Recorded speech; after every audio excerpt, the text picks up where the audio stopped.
Hey folks, Tactile here with a video about the ultimate Astroneer survival base. Welcome to Glacio Keep.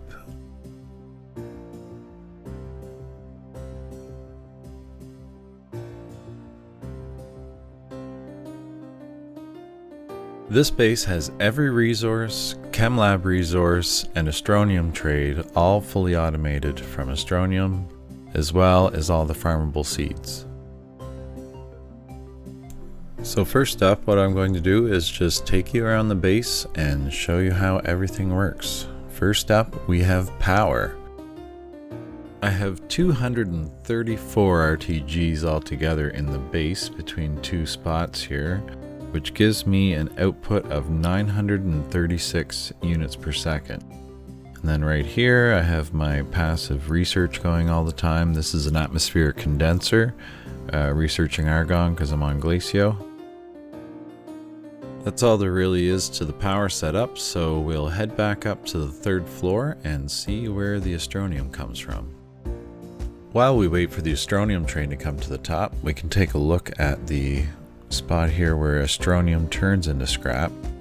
We have the trade platforms there set for solid jump jets, and then those get put into the shredders, which gives us our scrap. Astronium is the most efficient, hands-off automation scrap source you can get in the game right now. Here comes the train now. We'll hop in and we'll speed things up and head down to the extractors.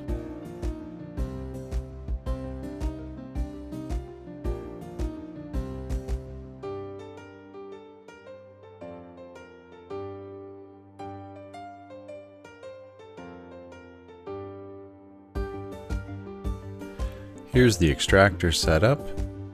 We have 5 extractors down here all together. They are all overclocked, and they each have their own Astronium reserve. So even if the extractors were to run dry, there's about a 7,500 Astronium reserve down here ready to go. Now the extractors are not supposed to be infinite, but from day one they have been, and you need an infinite source for a big factory like this, so when the extractors go empty, I just have to pick them up, set them back down in the same spot, and they're reset and ready to go. I'm not going to complain. Alright, so the scrap comes from the Astronium, and then I have a line here that just sort of passes the scrap along the edge of the room, and all the automated trade platforms take their scrap from that and make their trades. And then tucked in among them here, if there's a resource that can be smelted, I've put in a little station for that to keep that full as well. All of these trade lines have storage sensors on them, so it cuts power to the trade line when there's not a demand for the resources. There's a train here to carry scrap across to the other side when there's demand, where the rest of the basic resource trades are all set up.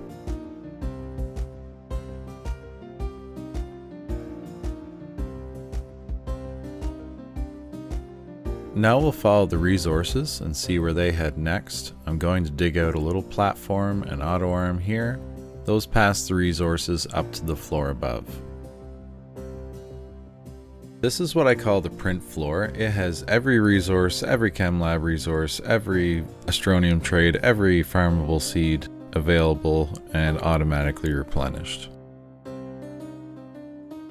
The next place that we follow the resources is down. There's auto arms buried beneath the platforms as well that pull certain resources down to the chem lab floor.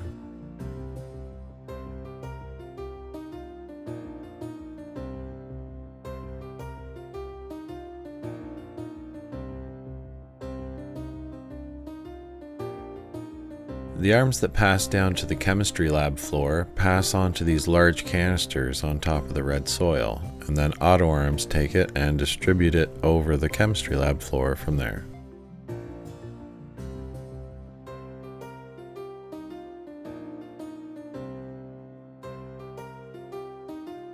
Here's a chem lab setup that requires gas to make its resource. For all those, I'm using a large silo B covered in medium gas canisters, so when they go empty I can grab the whole large silo at once and trade it out with another large silo that's ready to go on one of my gas farms.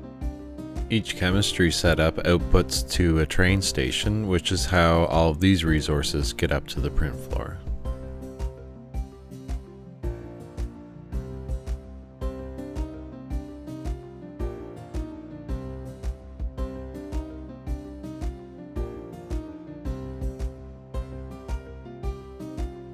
Down on the first floor we have the Astronium trades automated, and that's just all the odds and ends that you can trade for directly using Astronium on the trade platforms. A couple really important ones we have here is hydrazine and dynamite, because you can trade for those on any planet and produce them without having hydrogen or sulfur on the planet that you're currently on.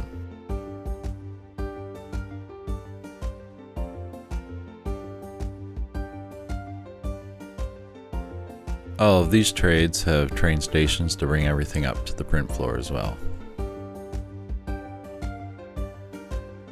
This train station is part of an elevator, so if you run out of hydrazine, you can hop on the train and still get up to where you need to go.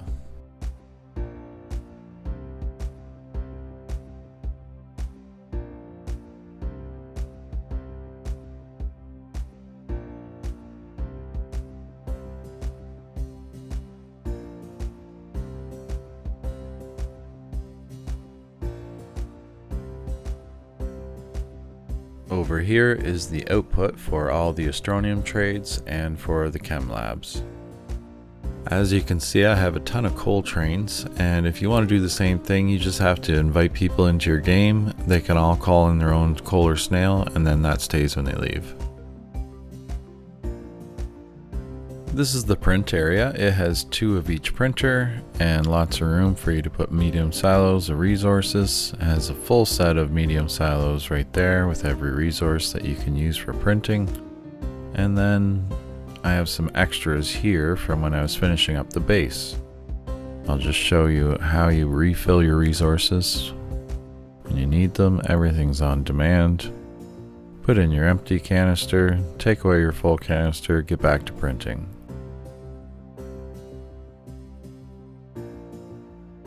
And that's it. While you're away printing, canister's back here, everything refills by itself and replenishes. These are the seeds along here and then over in the corner, and these are all automated so that as soon as you grab one off the silo, it will start replenishing, and when it's full again, it'll shut itself off.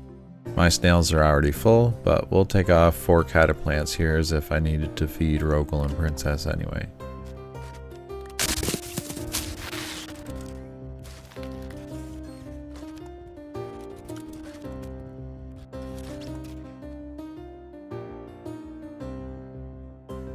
So now that the silo is full, the auto arm will shut itself back off so we don't get any accidental seeds in our inventory.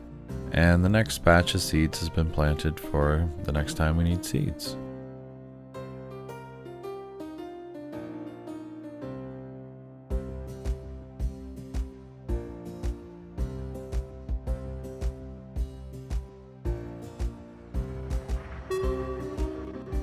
I forgot to mention on the chem lab floor that I have all the gas canisters set up with a sensor so that when they go empty, they'll sound a horn, and the horn is tuned with that resource. So I'll know that a gas is empty and which one just by the sound that it gives off.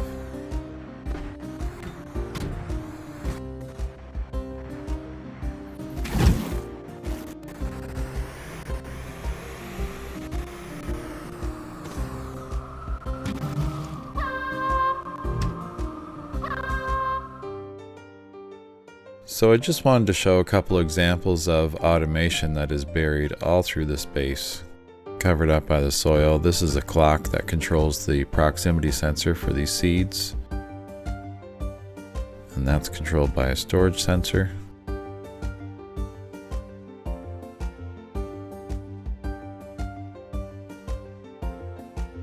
Over here on the trains, we have a different type of clock that's always going off, but the signal only gets through when there's a demand for that item.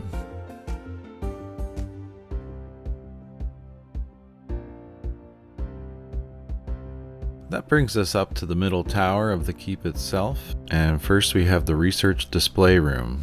Now I was missing the master cube in this save, so I have 92 of the 93 research objects on display, and any ones that belong to a particular planet have that planet's logo in front of them. If they're off to the side, then they're just organic research or something.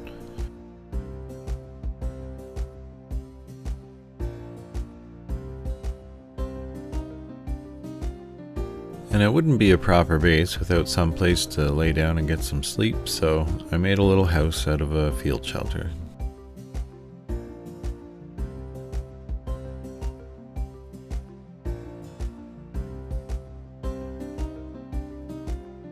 Here's all the snails that got called in with the coals that I wanted. Wasn't much else to do with them, so I just built a big display for them and put them up here next to the chessboard. I used Usagi, the treasure hunting snail, to track down all the chess pieces on Desolo and Novus. Over on this side I have a few full sets, but mostly just a sampling of the unique tier 1 items that you come across in the game. I have 39 of the 67 curious items, and then just a bunch of the different random colors you can get for the organic research and some unique seeds and stuff. This is the platform that I used while working on all the soil on the base, just something that could hold all my mods and some soil and some food for Eva for working on the outside walls. Next up is the 7th and final floor of the base. We got the old DLC portal over here, we got a landing pad, and we got some VTOL landing pads. Some lights to guide us in.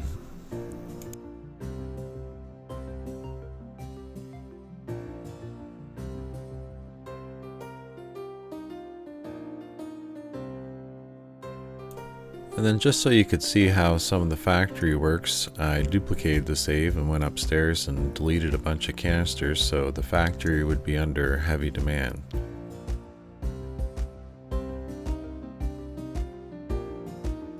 Here's the Astronium getting turned into scrap, and we can see the train pulling in now to refill the station. Everything works on demand. When it's not on demand, it's turned off.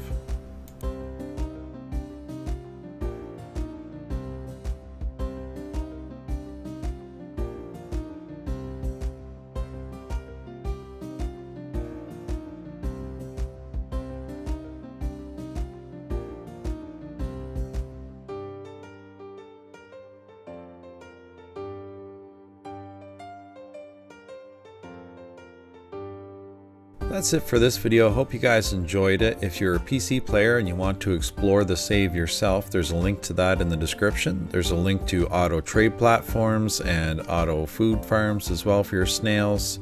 And a big thank you to Mo for the music for this video, and a big thank you to everyone who came in and called me in a Cole, Snails, and Eva. I couldn't have made it look so good without you guys. Thanks so much.